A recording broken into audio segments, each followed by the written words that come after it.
LandofIsrael.com and IsraelNationalNews.com presents Ari Abramowitz and Jeremy Gimpel.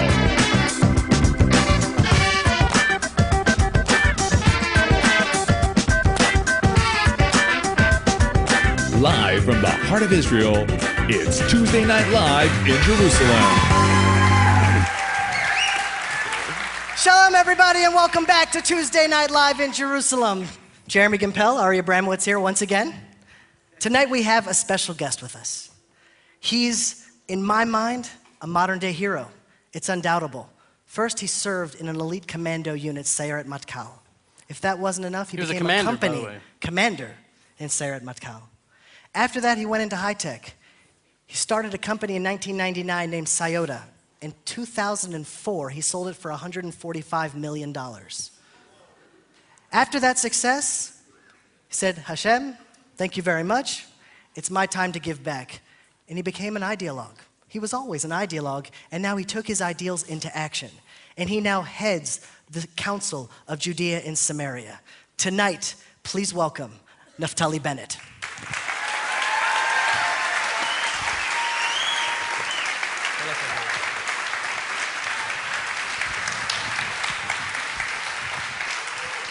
Well, first, thank you for coming to us tonight. It's a pleasure to have you. You know, I just saw that movie. I thought, how about you do a show for the Knesset, and then we're good to go.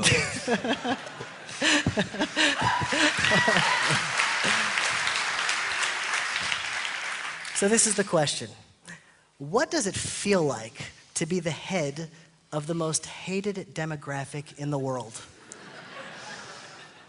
Whoa. You never looked at it that way. It's the best group of people I've ever met.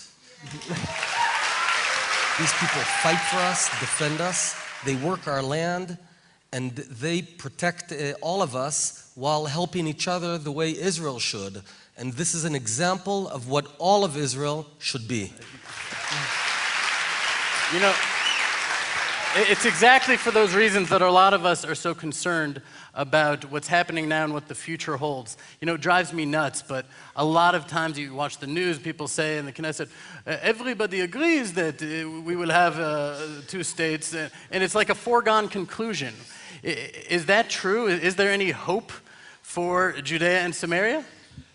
Judea and Samaria is the hope for Israel.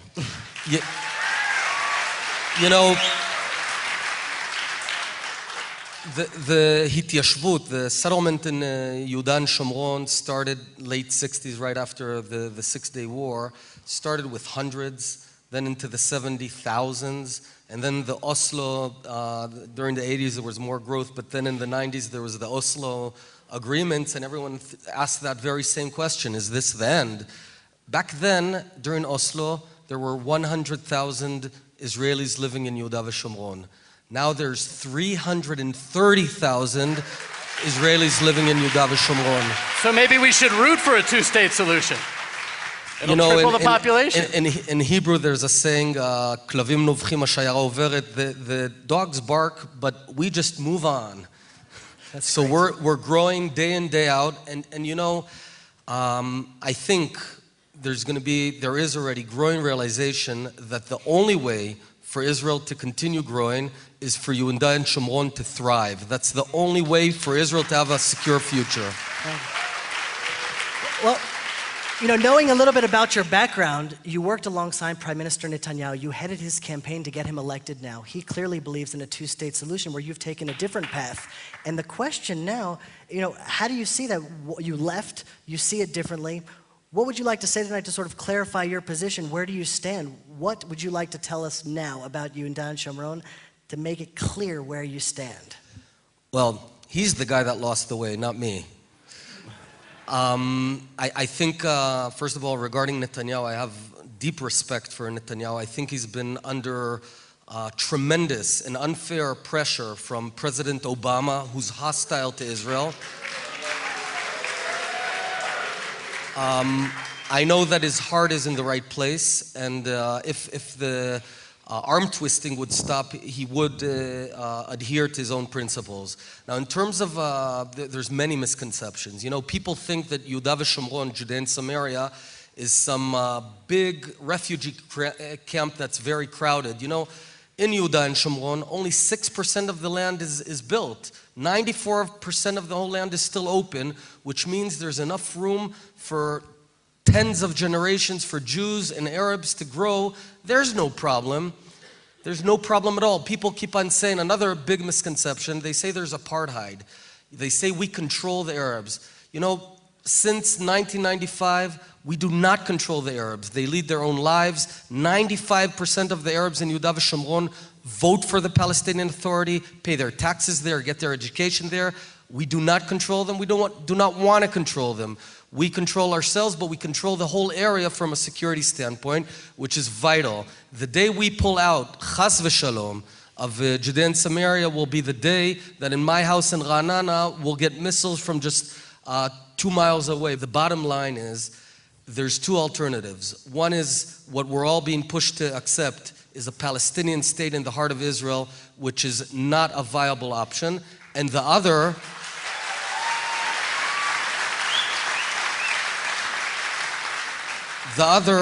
is that Israel retains the whole area between the Jordan and Mediterranean. We grow Yehuda v'Shomron.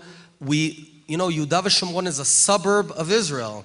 If we just allow Jews to build in Yehuda v'Shomron the way they can build anywhere else in Israel, the whole pricing issue of housing would be solved in a nanosecond. So the answer is Yehuda v'Shomron. So if we keep the status quo right now, everyone is saying that the Arabs populate faster than the Jews. The Jews have little families, Arabs have big families, and eventually will be overthrown democratically by the Arab population in Israel, the demographic crisis. Everyone always talks about it. How do you address that issue? Jeremy, that's the single biggest myth. Time is on Israel's side.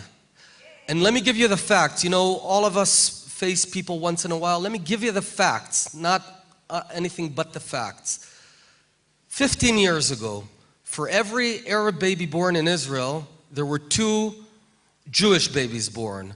15 years later, in 2009, for every Arab baby, there's 3 Israeli Jewish babies.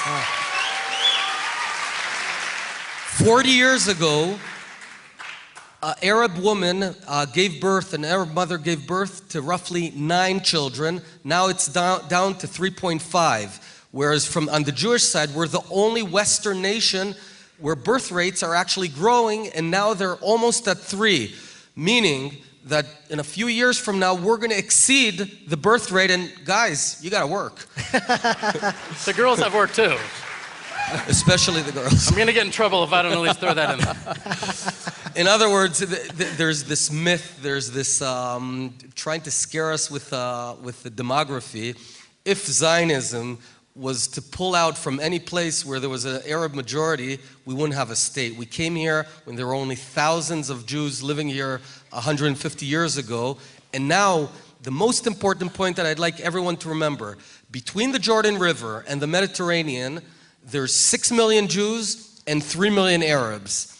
If, God forbid, there's a Palestinian state that opens its gates for 7 million Palestinian Arab refugees that flow in one fell swoop, will wipe out the achievements of Zionism, of over 120 years of Zionism, of reaching this amazing majority. Time is on our side, and we got to use the time, and God forbid, not allow one Arab into Israel. To sort of bring it all together, I've sort of been mesmerized and hypnotized by your zeal, and I'm in full agreement with it. What is your vision for Israel, let's say 20 years from now?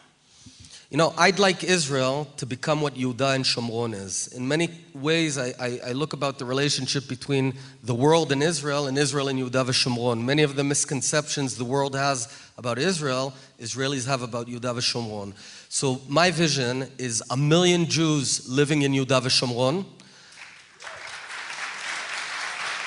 Israel has a population of 10 million Jews living in Israel, and we become an example of what the world ought to be.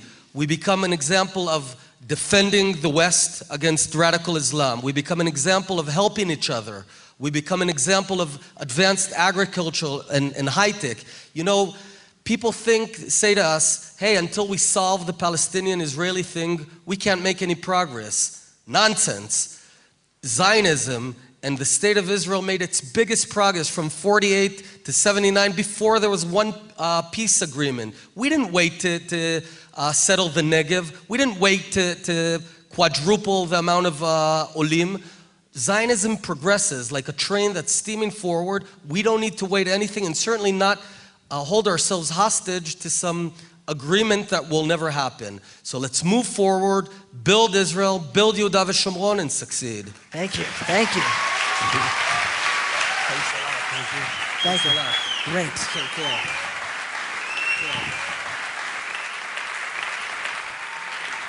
You know, in the world we live in today, the only word that inflames more passion and more anger than Israel is the word settlements.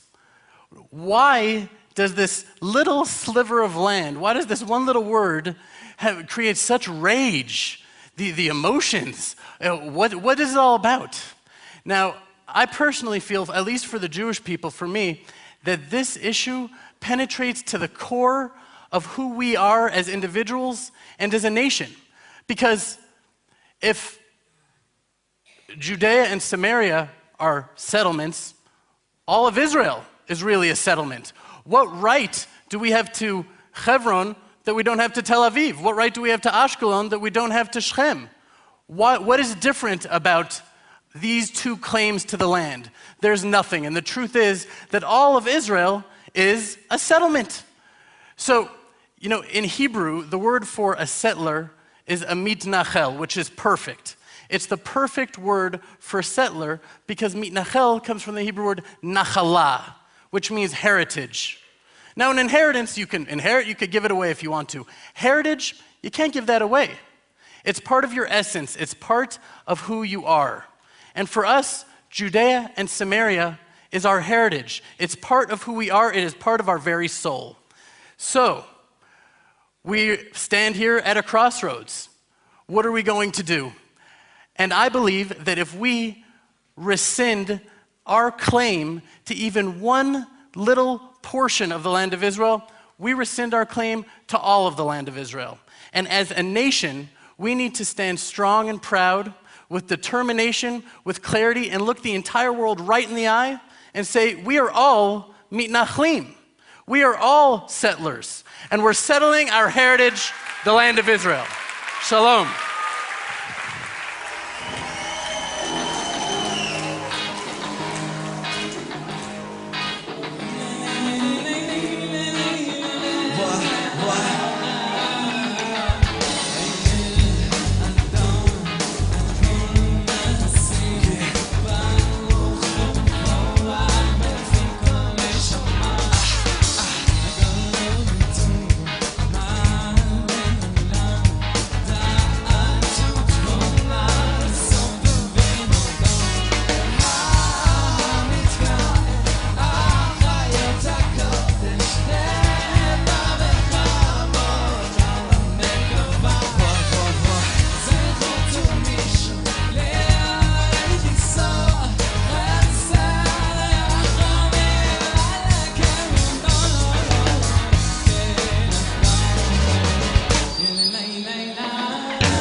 Leon, Alpha and Omegatron.